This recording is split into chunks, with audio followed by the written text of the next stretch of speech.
안녕하십니까. 송국근의 혼술 1월 9일 목요일입니다. 우선 오늘 제가 조간신문들 일면 톱 제목을 몇 가지 보여드리겠습니다. 자, 조선일보는 문정권 수사하는 윤석열 사단 대학살 이렇게 되어 있습니다. 대학살이라는 표현을 썼습니다. 중앙일보는 검찰 대학살, 역시 대학살, 정권 수사 윤석열 손발 다 잘랐다. 윤석열 손발 다 잘랐다. 대학살이 일어났다. 이렇게 했고, 동아일보는 좀 밋밋하게 했네요. 윤석열 측근 전부 쳐냈다. 사이드 톱입니다. 윤석열 측근 전부 쳐냈다. 이렇게 했고, 진보 성향의 한겨레 신문도 일면 톱을 했는데, 뭐 표현은 그렇지만은 대학살하고 비슷합니다. 현 정권 수사 윤석열 참모진 죄다 바꿨다. 몽둥 바꿔버린 거죠.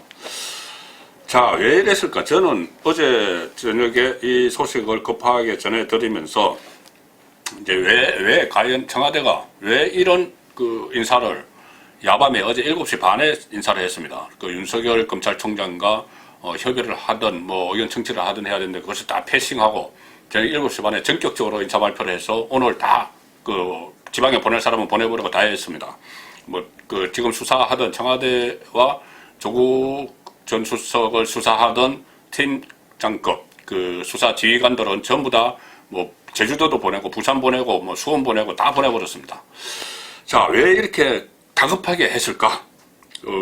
이른바 지금 검찰에서 부글부글 끓고 있죠. 검난도 불사할 그럴 태세고 여론의 역풍일 뻔하고 또 특히 4.15 총선에도 좀 독선, 독주, 독재 정권 이미지를 줘서 총선에서도 불리하려고 할 텐데 왜 이렇게 정강석가처럼 정말 인사권의 횡포를 부리면서 이렇게 야밤에 윤석열 사단에 쳐내버렸을까? 손과 발을 다 잘라버렸을까? 대학살을 일으켰을까? 왜? 이 부분에 제가 좀 생각이 미쳐서 여러 가지 분석들을 해봤습니다. 자, 그러니까 그 결론, 송국근 혼술이 내린 결론은 지금 청와대를 겨냥한 검찰 수사가 언론이 보도하는 것, 또 일반이 예상하는 것, 국민들이 아는 것보다 훨씬 심각한 수준으로 정권의 수뇌부를 겨냥하고 있다. 치명상을 줄 수 있을 정도의 수사가 진행되고 있다. 그렇기 때문에 서둘러 이 수사 진용을 해체시켜버렸다. 이렇게 판단을 했습니다. 자, 지금 세 갈래 수사가 있죠. 조국 일가의 가족 비리, 그 다음에 유재수 감찰 무마, 그 다음에 울산시장 선거 개입이 있는데, 유재수 감찰 무마와 조국 일가의 가족 비리, 이것은 이 한동훈 대검 반부패 강력부장이 총살인탑이었죠. 그런데 한동훈 부장은 지금 부산 고검으로 갔습니다. 차장으로 갔죠. 자, 그렇게 됐는데 이 두 가지 수사, 사실 조국 일가 수사나 청와대 감찰무마는 거의 수사가 마무리 단계였습니다. 조국 일가 수사는 조국 씨를 검찰에서 불구속 기소를 했죠. 그리고 청와대 감찰무마 사건은 조국 씨에 대해서 영장이 한 차례 기각이 됐습니다. 그러니까 영장을 청구할 정도로 수사가 거의 마무리가 됐다는 이야기죠. 또 불구속 기소할 정도로 두 수사는 거의 마무리가 됐습니다. 지금 그 두 수사를 빼고 가장 급피치를 올리고 있던 수사가 바로 청와대의 조직적 울산시장 선거 개입 의혹입니다. 청와대가 선거에 개입을 해서 여러 가지 수단들을 동원을 했다면 이것은 엄청난 일이죠. 아시다시피 노무현 전 대통령은 말로만 당시 열린우리당 지지를 호소했다가 국회에서 탄핵 의결까지 됐었습니다. 이 엄청난 사건인데 이것은 개인 비리나 조국의 개인 비리나 감찰 무마와는 완전히 차원이 다른 문제입니다. 이 꼭대기에는 시장선거 개입의 의혹의 혐의의 꼭대기에는 바로 문재인 대통령이 있습니다.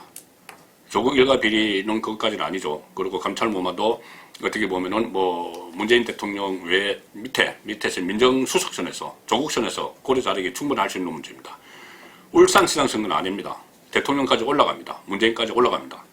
자, 그래서 이 울산시장 선거 개입 수사 총괄 지휘하던 박찬호 대검 공공수사부장이었죠. 박찬호 수사부장, 대검 공공수사부장은 아예 제주도로 쫓아냈습니다. 제주지검장으로 보내버렸습니다. 물론 대검 공공수사부장이 갔다고 수사를 못하는 건 아니겠지만 또 한 사람 일종의 윗선이라고도 볼 수 있죠. 지금 이 수사를 서울중앙지검 공공수사 2부에서 하고 있는데 서울중앙지검장 배성범 서울중앙지검장은 법무연수원장으로 또 자천을 시켜버렸습니다. 이 자리에 누가 하느냐? 서울중앙지검장은 여기에 영향력을 행사를 할 수 있죠. 울산 시장선거 개입 의혹에 서울중앙지검 공공수사 2부에서 이것을 수사를 하고 있기 때문에 그렇습니다. 자, 이 후임에 박찬호 후임에 이성윤 법무부 검찰국장이 왔습니다. 이성윤이 어떤 사람이냐? 문재인 대통령과 경희대 법대 동문입니다. 그리고 노무현 정부 때 청와대에서 근무를 했습니다. 그때 당시에 민정수석이 문재인 대통령이었습니다. 그 밑에서 특감반장을 했습니다. 그리고 이 조국이 취임한 날, 이성윤 법무부 검찰국장, 이번에 검찰국장이 된 사람이 조국이 취임한 날, 법무부 검찰국장에서 서울중앙지검장이 된 사람이죠. 이성윤 씨가 조국이 취임한 날 한동훈 부장에게 전화를 합니다. 전화를 해서 뭐라고 했냐면은 윤석열 검찰총장을 빼고 특별수사팀을 만들어서 조국을 수사하자. 이렇게 이야기를 했던 사람입니다. 조국 수사에서 윤석열 패싱을 하자고 건의를 했던 그 사람이죠. 자, 그 사람을 서울중앙지검장으로 앉혀놨습니다. 지금 가장 중요한 수사가 남았는 울산시장 선거 개입 의혹을 수사를 급비체로 올리고 있는 상황에서 핵심 척건, 문재인 대통령의 핵심 척건을 중앙지검장으로 앉혔습니다. 자, 이 청와대 울산시장 선거 개입 의혹은 크게 보면, 여러 갈래로 막 개입을했지만 크게 보면 세 갈래입니다. 하나는 당시 한국당 후보로 다시 나서려고 했던 김기현 울산시장에 대한 하명, 표적 수사가 있었죠. 또 하나는 민주당 내 경쟁 후보 매수 시도가 있었습니다. 매수한 의혹이 있습니다. 또 선거 공약, 울산 공공병원 같은 선거 공약까지 청와대 참모와 송철호 후보 쪽에서 논의를 했죠. 그렇게 청와대가 조직적으로 개입한 혐의가 있는데 그 꼭대기에 송철호 지금 당선돼서 울산시장을 하고 있는 송철호 시장을 형이라고 부른다는 30년 지기 문재인 대통령이 있습니다. 자, 지금 서울중앙지검 공공수사 2부가 수사를 하고 있다고 말씀드렸죠. 하명수사 의혹과 관련해서 당시 백원우 민정비서관을 소환을 해서 조사를 했습니다. 그리고 이 후보 매수 임동호 당시 경쟁자에게 오사카 총영산이 고베 총영산이 이야기를 했던 한병도 당시 정무수석, 후보 매수 시도가 있었던 한병도 정무수석도 피의자 신분으로 불러서 조사를 했습니다. 검찰 공공수사협의회 그 다음 단계는 뭐냐면은 임종석 당시 비서실장을 소환하는 거였습니다. 아직 소환 안 했습니다. 조만간 소환한다는 보도가 어제 낮에 나왔습니다. 이 시점에 검찰 수사 사령탑을 다 바꿔버린 겁니다. 임종석 소환하기 전에. 왜 그랬을까요? 임종석 다음은 문재인 대통령에게 수사 칼날이 겨누어질 가능성이 높기 때문입니다. 자, 송철호 시장에게 지방선거 때 2018년 6.13 지방선거 때 울산시장 선거에 출마하라 이렇게 권유한 사람은 문재인 대통령인데 본인이 하도 8번이나 떨어지고 그 전에 본인이 총선에 출마하라고 해서 출마했다 떨어지고 해서 민망하니까 대신 나는 민망하니 임종석 비서실장 당신이 좀 출마를 권유해라 이렇게 문재인 대통령이 지시를 했다는 보도가 있고 그 자료들도 있었죠. 야, 그렇다면은 송철호에게 임종석이 대신 출마를 권유하면서 그냥 입으로만 대통령께서 당신 출마하라고 한다. 그러고 끝났을까요? 또 문재인 대통령이 임종석 비서실장에게 출마 권유하라고 지시를 하면서 그냥 출마하라고 해라 지시를 했을까요? 아니면은 가용한 정책수단을 동원을 하겠다. 이런 뉘앙스의 말을 하지 않았을까요? 후자가 더 설득력이 있습니다. 그냥 8번이나 떨어진 사람한테 그냥 무턱대고 그냥 또 출마해 이렇게 이야기는 안 했겠죠. 우리가 도울 거 다 돕겠다. 아마 그때 벌써 김기현 당시 시장에 대한 표적 수사 또는 이 민주당 내 경쟁자들 교통정리, 후보 매수, 또 울산 공공병원 같은 대형 사업들 청와대에서 밀어준다. 이런 이야기들이 다 짜여졌는지도 모릅니다.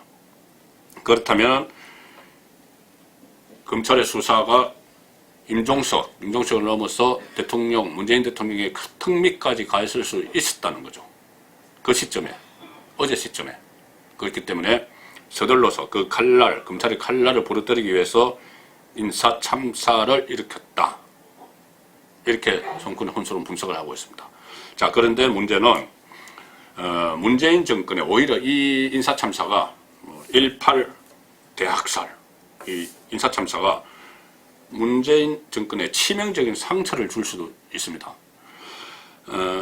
지금 한국당이 직권남용으로 추미애 법무장관을 고발하겠다고 하고 있죠. 그리고 다른 시민사회단체도 막 고발을 할 겁니다. 하는데 인사안을 청와대 참모들이 초안을 만들고 뭐 최강욱 공직기관 비서관, 뭐 유광철 민정비서관 다 검찰 수사받고 있는 사람들이 이 초안을 만들었다고 하죠.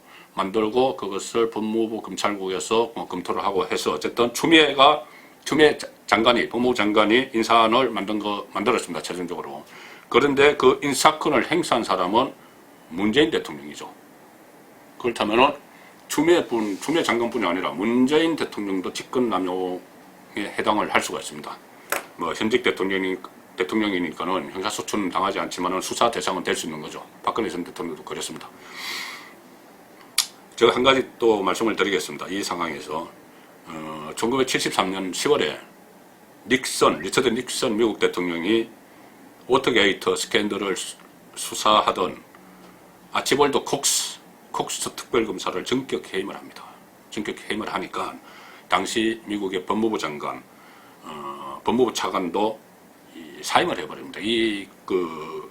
콕스 특별검사를 해임하면 안 된다 하면서 말이 안 먹히니까 본인들이 아예 사임을 해버립니다. 사임을 하고 그러니까 그 결과 닉슨 대통령이 중도 사퇴하게 됩니다. 이 사법방해로. 그것이 닉슨 대통령이 워터게이트 호텔에서 민주당 전국위원회, 워터게이트 호텔의 민주당 전국위원회 도청을 했기 때문에 물러났다. 또는 혹은 뭐 거짓말을 했기 때문에 물러났다. 이런 말들이 있지만은 가장 결정타는 접근의 핵심으로 좁혀오던 수사를 막으려고 수사팀장격인 특별검사를 해임한 사법방해 혐의가 결정타였습니다. 그것 때문에 리처드 닉슨 미국 대통령이 물러났죠. 물론 우리나라에 사법방해죄는 없습니다. 그렇지만 문재인 정부가 윤석열 검찰 라인을 무력화하는 그런 지금 인사 참사 이런 것이 좀 닮은 꼴이 아닌가. 콕스 특별검사를 해임하던 때와 그리고 콕스 특별검사 해임이 결국은 하야의 직접적인 원인이 됐죠. 그래서 미국에서는 이 콕스 특별검사 해임을 한 그날이 토요일이어서 그 사건을 토요일 밤에 대학살 이렇게 부릅니다. 그런데 어제 검찰 인사는 우리나라 대한민국 검찰 인사는 1.8 대학살 이렇게 부르고 있습니다. 결국은 조국 일가 비리나 유재수 감찰 무마 또 그것보다 큰 엄중한 사안인 청와대 선거 개입, 선거농단 이 문제보다 어쩌면 문재인 정권에 더 치명상을 입힐 사건이 어제 야밤에 일어난 1.8 검찰 참사 대학살 이 사건인지도 모르겠습니다. 승무권의 혼술이었습니다.